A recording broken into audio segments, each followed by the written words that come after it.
You're listening to Brain Lenses, a show about how we perceive the world, ourselves, and each other. I'm Colin Wright.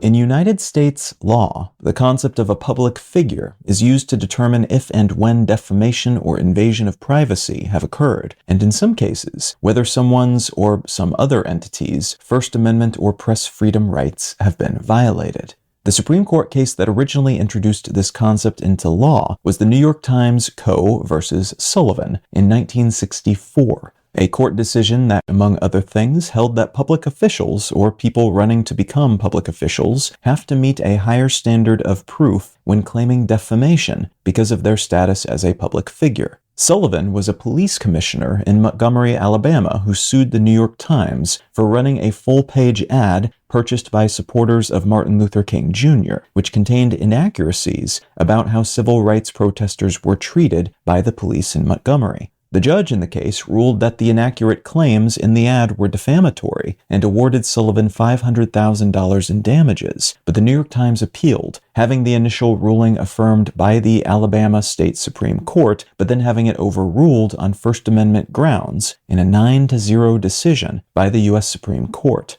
The general idea was that there was no actual malice, which is a legal standard. That means basically the New York Times did not intentionally seek to harm the reputation of Sullivan, and thus the ad was not, in the eyes of the court at least, libelous. This higher standard for proof when it comes to public figures was implemented to protect the press against lawsuits from people who are upset that journalists report upon them in a way they don't like, and who have the resources or connections to tie them up in court, potentially threatening their financial health as a consequence. Allowing that to happen, as it has many times across U.S. history, where lawsuits tend to be how we settle these sorts of things, would have the de facto effect of killing off the free press, as journalists would be incentivized to avoid reporting on powerful, wealthy people and businesses, because if they said something such people didn't like, they could be sued out of existence. This legal concept has become fuzzier and more pervasive in recent decades, as the internet and social media have pushed more people to the forefront, which in turn has put more sorts of people, not just business leaders and politicians, and corporations and political organizations,